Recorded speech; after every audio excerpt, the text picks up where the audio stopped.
Hello, listeners. Yamina here. Welcome to the Dr. GPCR podcast. Before we dive into this episode, I have a few announcements to make. First, I'd like to thank you all for listening in every week to these podcast episodes.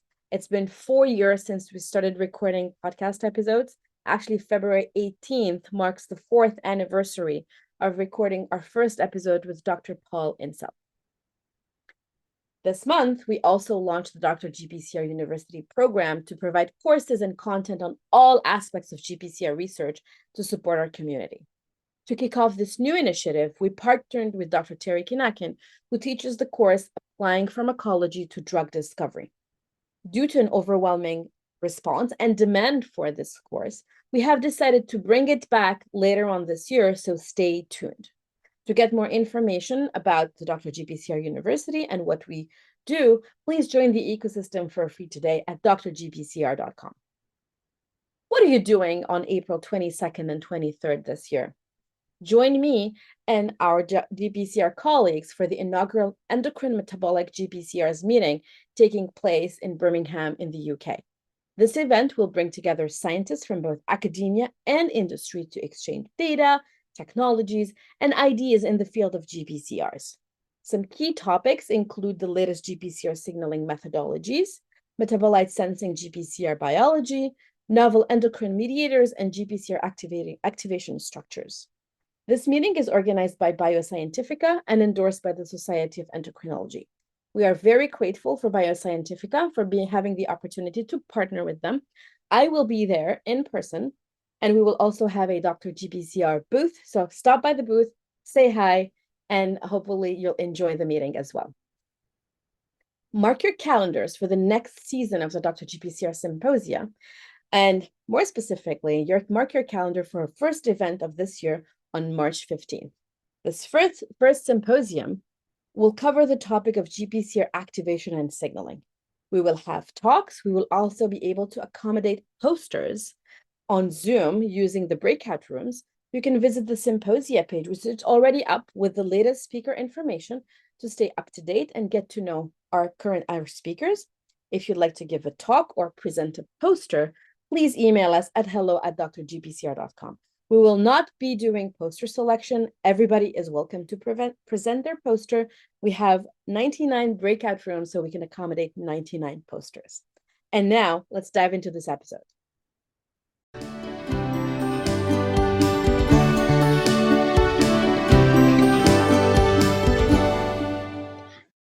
Hello, everyone. This is Yamina from Dr. GPCR. Welcome to 2024.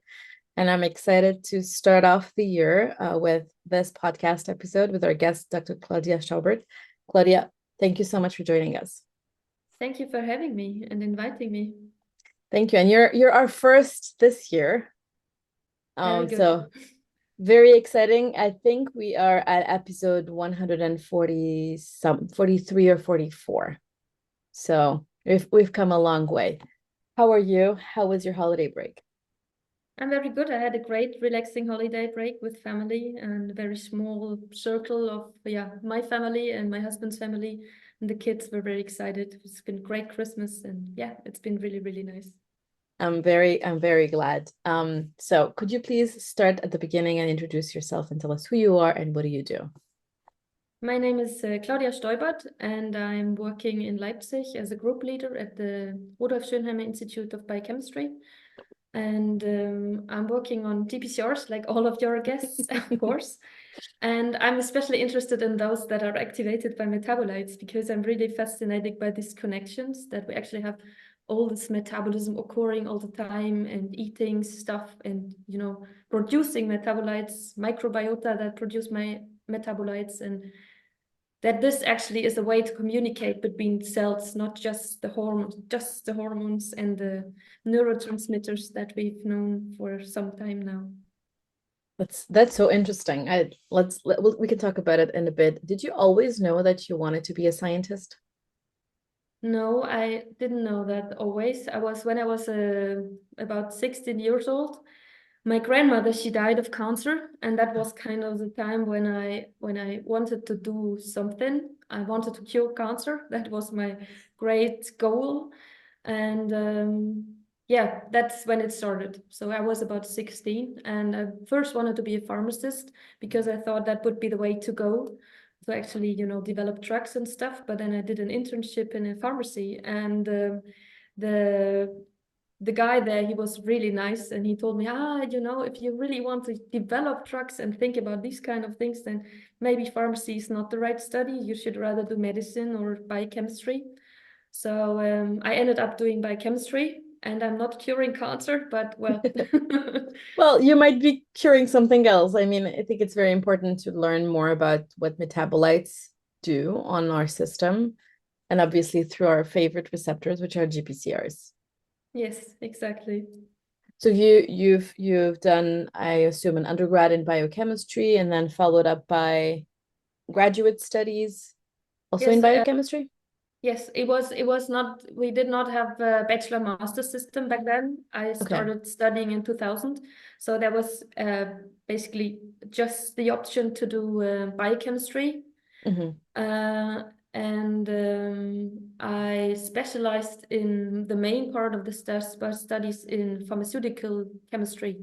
So that was kind of the special part that we could choose. But otherwise, it's a undergraduate and graduate degree in biochemistry that I did. Interesting. What Yes. drove you to doing a PhD? Well, different things. First of all, it was also a time when professors told you, like in the first lecture you ever visited in biochemistry, that you could not get a job without just a master's degree. So they really, pushed that very hard. We were lots of people, and it was always, you can't become anything without that PhD. That was the one Yeah. thing. And I was during my graduate studies, I was doing an internship too. I went to Copenhagen when I first also got to know GPCRs better. So that was when I got excited about that. And I went there another time. So altogether about a year, I was in Copenhagen in the lab of Tue Schwarz and working with Birgitte Holst. She was back then postdoc in his lab. And they got me really excited about science. So I wanted to do that too and ask them also and other people around there whom I could go to do my master's first of all in Leipzig and then maybe a PhD. And first of all, the master's, I mean, I had to do this, how's it called? Had to write a thesis, a master thesis, of Yeah. course, when I got back from Copenhagen. And back then, Thorsten Schöneberg, he was just starting as a professor here in Leipzig. And I went to him and I stayed there because he was back then also in the Max Planck Institute for Evolutionary Anthropology. And I really liked that connection, thinking about GPCRs from this evolutionary perspective and thinking about, how does it fit together? So yeah, these different kinds of aspects, I guess, made me staying and doing science and GPCRs. Yeah, and then after we can come back to the internship. I'm very interested in hearing more about when was the first time you heard about GPCRs. It seems like it was during that internship with Tui Schwartz. But then so after your PhD, you moved on to do a postdoc. Well, yes, I mean, during my PhD, I had two kids. So my son was born like in the middle of my PhD, and my daughter just when I was finished. And back then, I knew that I wanted to do a little bit more science, but I wasn't so sure if it's gonna be a career that I'm good enough to pursue, I would say. Yeah. So when I was at home with my daughter, I wrote postdoc applications, but actually not to people that I knew and that were in the GPCR field, but I wanted to try something different. Yeah. And well, I succeeded in getting the postdoc position in Umeå. It's in the north of Sweden. Mhm. And where I did metabolomics analysis. So we did LCMS-based metabolomics of cancer cells and bacterial cells and stuff like that. And I really liked that a lot. But I also wrote grant applications here in Germany. So I wrote to the DFG, which is the biggest funding agency, I would say, in Germany, Mhm. a grant together with my supervisor, Thorsten. and we also got that grant. So it kind of was, okay, I can do both. Yeah. And yeah, that I guess both of these things helped me to stay where I am now and in science, to get Yeah. money and to get to know something very different.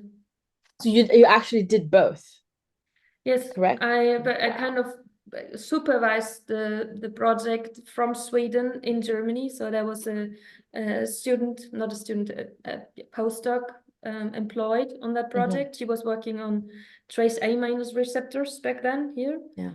And I was doing the postdoc myself in Sweden on metabolomics and cancer and these kind of things. Yes. Wow, for someone who didn't know she was good enough to do this, you actually managed to get funding in Yeah. Germany, supervise someone, go do a postdoc, learn something new, and then come back.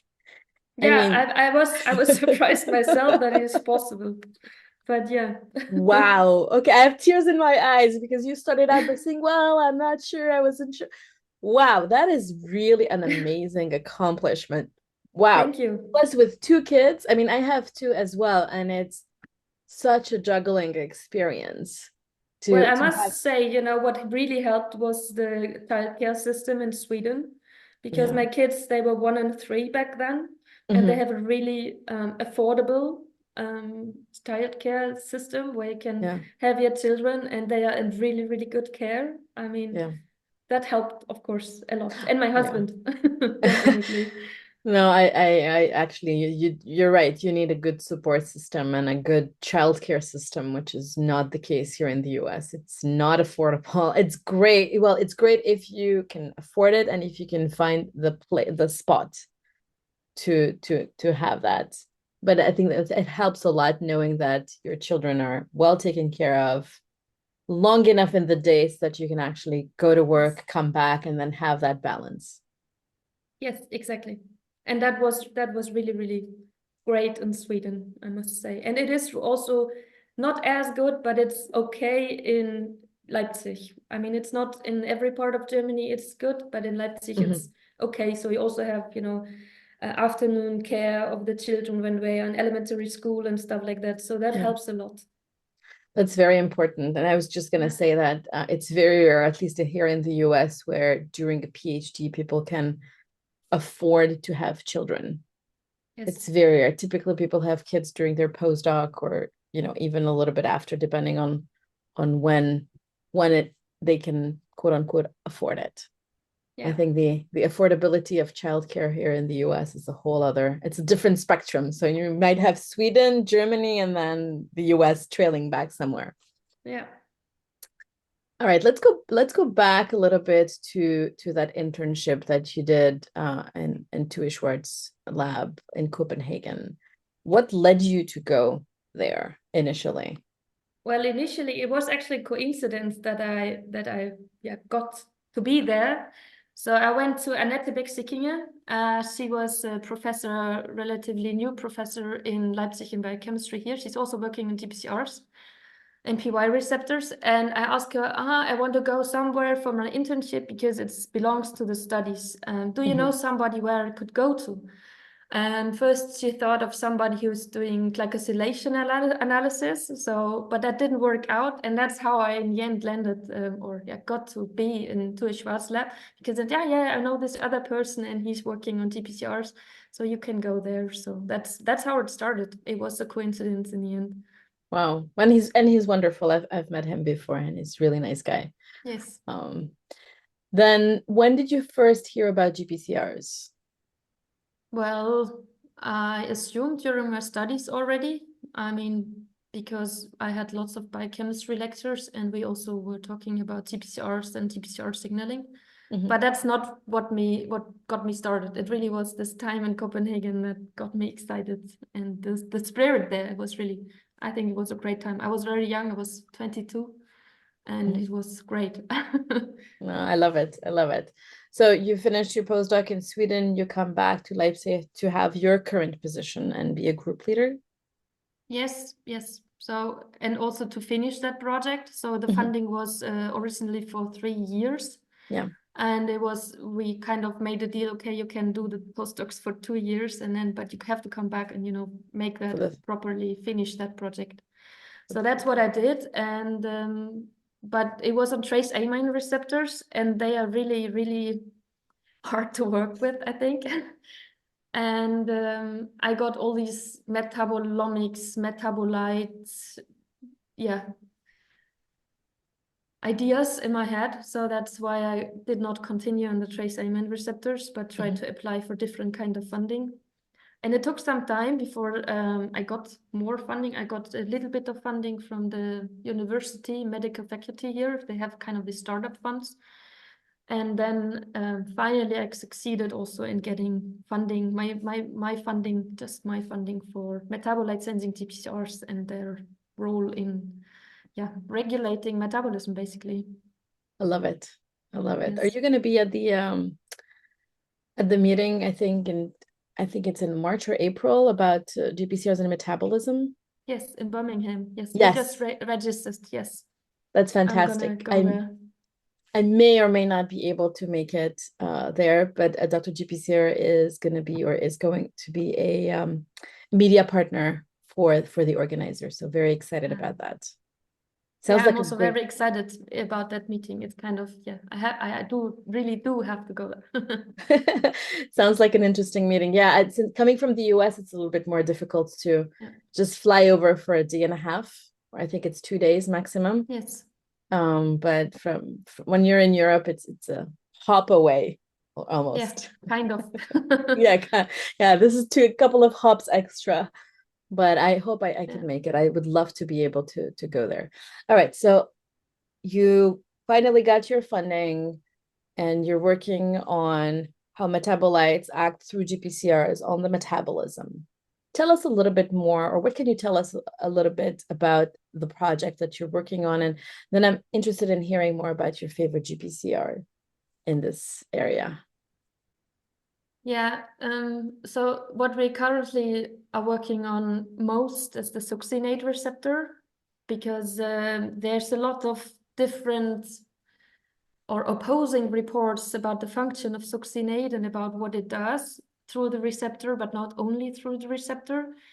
And the receptors, it's GI and GQ coupled, but not everybody can actually see GQ coupling. So we were really trying to understand that better. And when I started working on metabolite sending GPCRs, I first cloned them, all of them, or not me alone, but we all together did. And we expressed them in just hex cells and did immunofluorescent analysis. And then we saw that this receptor, it makes dots all the time. It makes little dots inside the cells. So it's not on the membrane only. And it's, however you look at it, it's always mainly intracellularly. So I thought, okay, if it's always there, it must be that it can signal from there. So that's something that we try to follow up and try to understand better. That's our main, or one of our main questions right now. Yes. Interesting. Please. I didn't want to interrupt you. Go ahead. Yeah, when we first got the funding, what we were interested in and what I had been working on for a very long time are the hydroxycarboxylic acid receptor family. So it's 3 receptors, one activated by lactate, one by ketone body, 3-hydroxybutyrate, and the third was known to be activated by 3-hydroxyoctanoic acid, which is formed in beta oxidation of fatty acids. And only humans and great apes have the HK3 receptor. And that was something that always, we were through the Max Planck Institute, we got all the genomic DNA of different kinds of primates and apes. So we actually cloned also all those receptors from those apes and analyzed them. And I couldn't get my head around, why it can be that only humans and great apes have this receptor. And we tested a lot of compounds and different things to see if we find a reasonable explanation from experimental data. And in the end, we succeeded. We found that D-phenylactic acid, which is present in fermented food, is an agonist. And that was super exciting. We were so happy, and it all fell into place. And that was the really, really cool time in the lab, and really cool, to finally better understand that for me also. I think it's fascinating because, we think we know things about GPCRs or well enough, but then you come on board and you talk about metabolites and how they act through GPCRs, and you just mentioned fermented foods, and I was thinking of sauerkrauts. And I never thought that, there was a metabolite that would activate a GPCR. I didn't think about it actually. And now that you mention it, everything we do or everything is at some point there is a GPCR involved. And we Yeah, I just think don't so know too. enough. And I think we do not know enough about the small molecules that are in our food. I mean, I'm not talking Yeah. about all the processed food and just, Yeah. protein and carbohydrates and lipids, but what the bacteria do in our cheese, in our Yeah. yogurt, in our Yeah. everything. Yeah, That sauerkraut, of course. yeah, that is so fascinating. I love it. Mm, I love it. yes. I actually realized that I don't know anything about metabolite recognizing or binding GPCRs. Are there what's known actually? I'm interested in hearing more about what is known, and is there a review or any articles that are worth taking a look at to get a, higher level understanding of what we know about metabolite recognizing GPCRs? Actually, there are quite some great reviews on metabolites sensing GPCRs. One, I think, is authored by Tue Schwarz also. So he also switched kind of or got into that field. I don't know whom of us was first, but um, yeah, and we know some things now. We know that there are free fatty acid receptors, some that are activated by short chain fatty acids like acetate or propionate or butyrate, which is also produced by bacteria in our gut. So when they ferment fiber in our food, there's a lot of these kind of metabolites. Well, there's a lot of GPCRs activated, or some GPCRs activated by amino acids. There's succinate and alpha ketoglutarate receptors. So you have in the mitochondria have this very central TCA cycle. Every biochemist knows it by heart. And actually, two metabolites are activating GPCRs, and I think there must be more metabolites that we do not know yet that may act through GPCRs. Yeah. It's just sometimes so difficult to understand and study that because the cells in which you study it are constantly producing metabolites that may activate or may not activate or influence in one way or another the receptor. So I think it's not known so much because it's more difficult to study it, but I think Yeah. there's a lot more to discover. I agree. And I was just thinking about, and as you mentioned, hex cells, when you try to first express your receptor in hex cells, and then sometimes you mentioned, sometimes people can detect the GQ, sometimes others can't. And you're right, because we don't think about, at least I don't think about it. Where you put the receptor in a hex cell, it is still a cell that produces all sorts of metabolites. And then you have the types of food you give it, so the media. And you don't know what's Yes. in your media. Yeah, mostly you do not, to some extent, but you do not know what the cell makes out of it. Exactly. And yeah, Exactly. it's not so easy. It sounds like there is a need for better tools to better understand, characterize, and potentially discover new metabolites or new receptors that are recognized by metabolites. Yeah, I think some receptors may actually be already deorphanized. So there is a agonist known, and this agonist may or may not occur in sufficient concentrations to activate the receptor.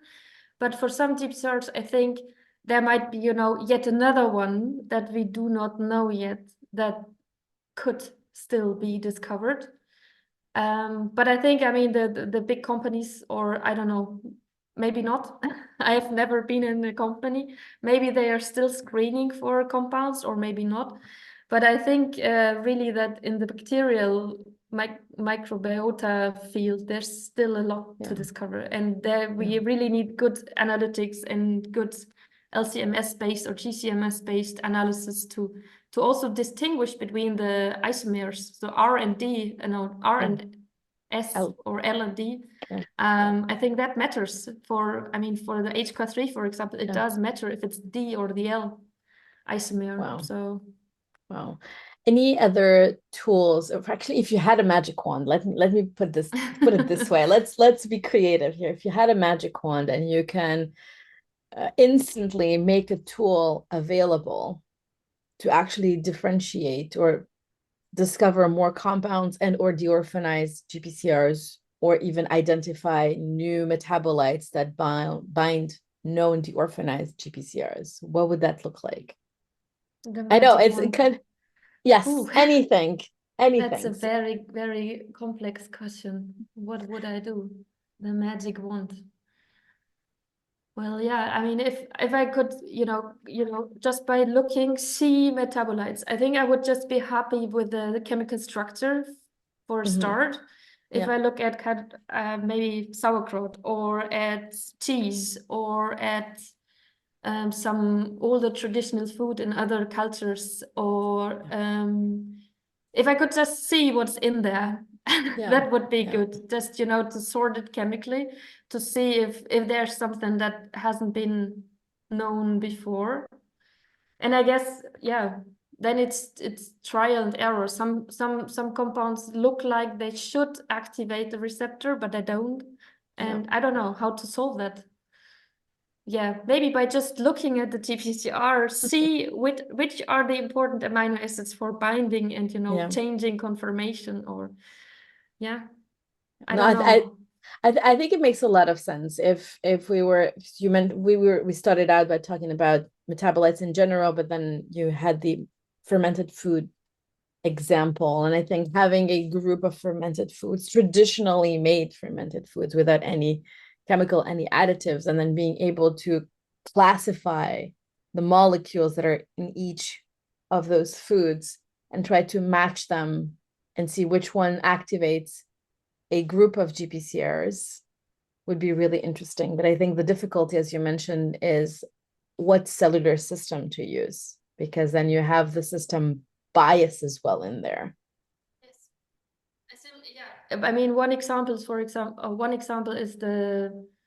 all the H cars. I mean, before we were able to actually measure their activation in a very simple system, like in hex cells or show cells, we had to, optimize the medium and what we measure them in and grow them in for such a long time. Because if you have just, do your assay in normal medium, you produce so much lactate and stuff that you can't see an activation of the receptor anymore.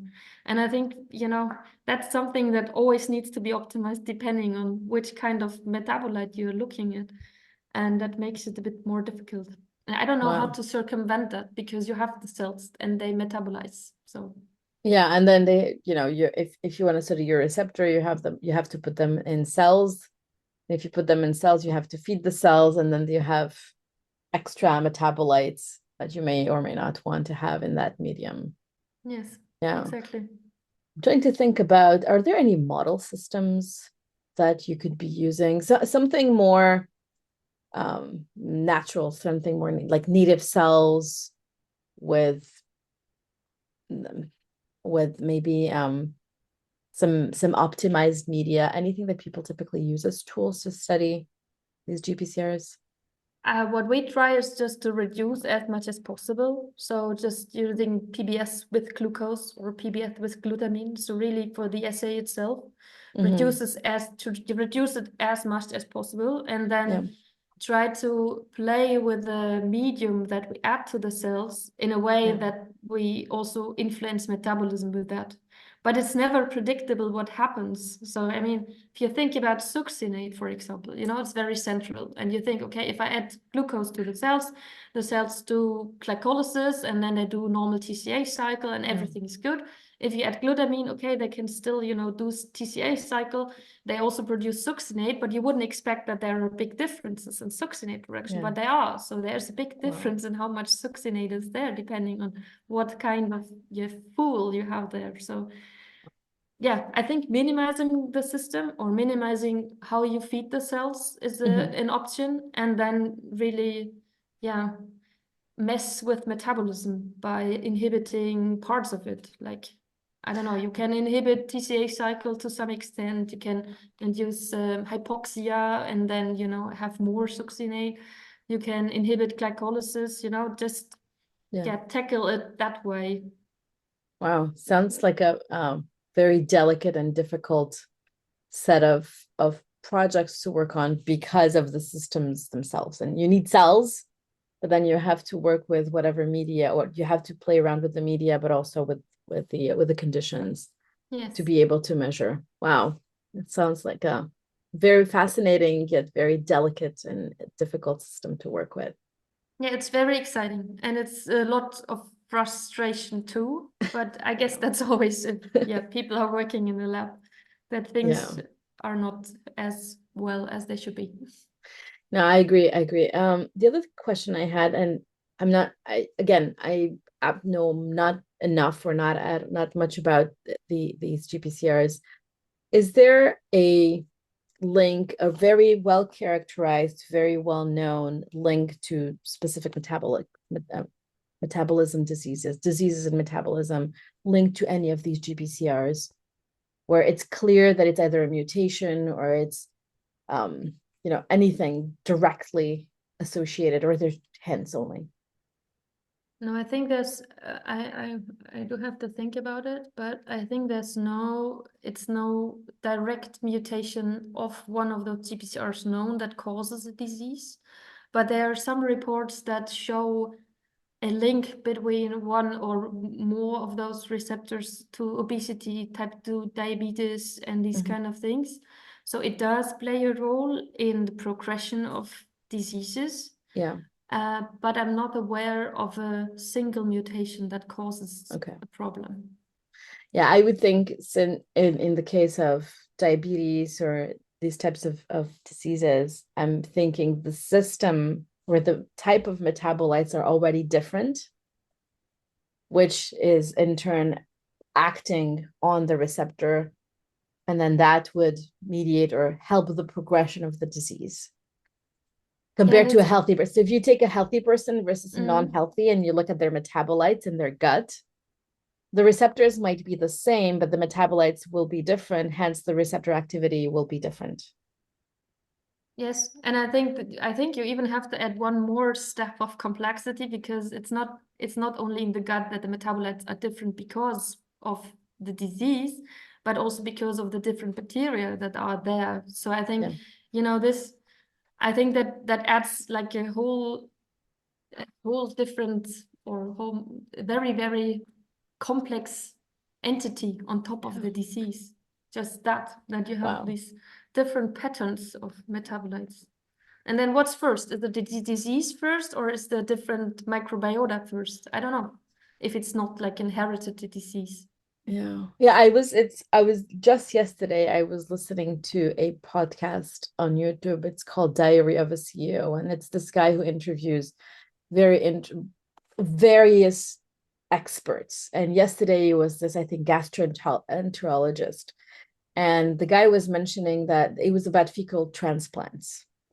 And so he gave this example, which was very striking, is that you had a pair of identical twins, one obese, one not, and then they made a fecal transplant into mice of both people, and then the normal mice that got the fecal transplant of the fat twin started gaining weight. Nothing changed. I don't know. I didn't verify this. I didn't go and look at the publication, but just the example was, I think it was striking that there is this very clear indication and relationship between the gut and the brain and the metabolism. And I thought this was a very striking example. Definitely. I think there must be a lot in there that makes who we are. Exactly. And that's also a little bit scary, I would say. It is scary, which goes back to your point that we don't know exactly what comes first. Is it the disease? Is it the changes in metabolites? Is it the microbiome? It's a complex yet very fascinating topic. Definitely.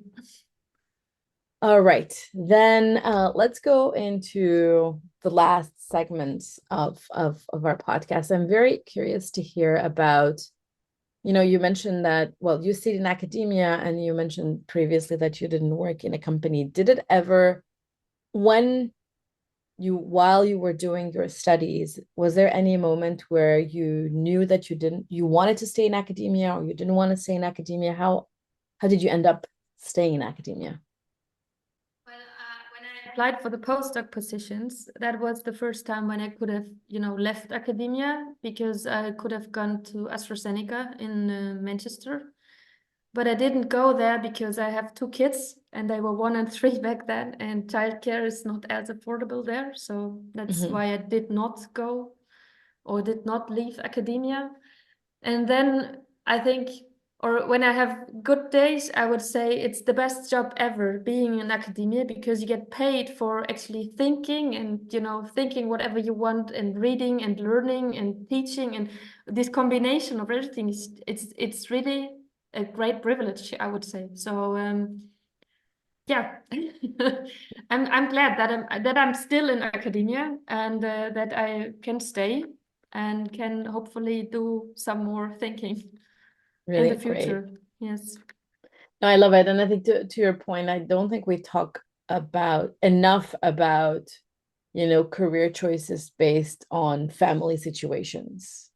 Because it's hard to take on a job where you have children and the childcare is either not affordable or not existent. And all of these things factor into the choices. Yeah, So definitely. thank you And for I bringing. mean, and yes, and whatever is in your life, makes the decisions. I think I've never really been a good planner. I've never decided, I want to have an academia career in academia, but it just I would not say it just happened, but I was lucky enough at some points to actually be able to stay, I would Yeah, say. I love it. Yes. What are the top three aha moments that you had as a scientist that shaped your career trajectory? The top aha. Well, one is definitely the diphenylactate. That's, I think, number one. That's really, that took me, I would say, the whole project. I was working on that for about 10 years. From first, getting these receptors to actually being able to characterize them, to finally, publish that manuscript. That was also very, very, very bad. It took 2 years from first submission to final acceptance Wow. in different journals. But yeah, that's something I'm really proud of, and that I really like. I really like the ideas and the stories we put into that manuscript. And the other aha moments. What I really like is the connection, to think about GPCRs from this evolutionary perspective, to really, when I think about a new receptor or about receptors presented by other peoples, I often, do these PubMed, not PubMed, but NCBI searches, Mhm. where I then do conservation analysis and check, okay, which species do have the receptors and which do not have it. And sometimes I think we do not use that enough to try to understand what a receptor might be for. Yeah. Because I mean, some species, they already went through evolution and got optimized. So if they do not need the receptor, so what's different for them? So that's a way I really like. And yeah, I would say, yeah, and the connection. I really, this thinking about signaling and metabolism at the same time. It's kind of, GPCRs, for me, GPCRs are communication. It's a way to Yeah. communicate. So it's Yeah. cells tell other cells by signaling molecules what they should do. And if we think of metabolism as producing signaling molecules, I think that connection, that really, yeah, gets me No, I love it. excited. Yeah. I think it's great, and I think from what I've heard, I think spending time into Ishwarn's lab, and which was a coincidence, uh, that ignited that spark, but also being able to go away to Sweden and to that postdoc also kind of brought you to where you are today, because you have the GPCR and then you have the metabolites, Yes. and I think it's really fascinating. All right, any And the advice? Yes. evolution. And the Yes, evolution. I I really, think I really like that. I think it's a central point, and we don't think about it enough. Maybe we could learn more about our current human GPCRs if we look back at their ancestry and see where they evolved from. Yes, I think so too. And I think it's much easier these days because so many genomes are available online. It's been Yeah. much harder, like in the beginning of the 2000s, when there were not so many genomes and you had to, yeah, kind of do the sequencing yourself if you had genomic DNA samples, for example. Wow. Well, Yeah. that's already a messy messy endeavor just to get the sequence that you can now It's download. yes, now it's easy. I love it. Any advice for junior scientists who would like to contribute to the field? Just to contribute to GPCR field, or Yes, GPCR or metabolites or the combination of both to science. I mean, I think the most important part is that you're excited about your projects, and that's I think the only important thing. Get excited, find a project that you get excited about, and then you have the intrinsic motivation and the drive to follow that. I think you don't need more. Just find your space that is Yeah. that makes you happy. I agree. And I think it's important to find that space, and you do it by, for example, going abroad, by reading broadly, by meeting people, and because you never know what sparks your interest. You don't know what sparks your interest until you try out different things. Exactly, I totally agree. And I think, yeah, try different things. That's maybe the only advice one can give to Yeah. say, try different things. I've tried also during my studies, I also tried microbiology. So I went to a lab where they did bacterial cultures that degrade herbicides. And it's a cool thing, really, but it was just not my, it did not spark my interest. So, yeah. I love it. When you have job openings in your team, where can people find you? They can just find it on the website, and they can find me on LinkedIn and ResearchGate and on X and yeah, wherever. But I do not have job openings so often because I do not get great funding yet. Yet. Yes. Exactly. So yeah, But if somebody comes with their funding, then that's definitely. another question, I another mean, question. yes, Yeah, definitely. and we also have in the ecosystem a job board where you can fill out a Google form, and then the job board it'll appear on the job board.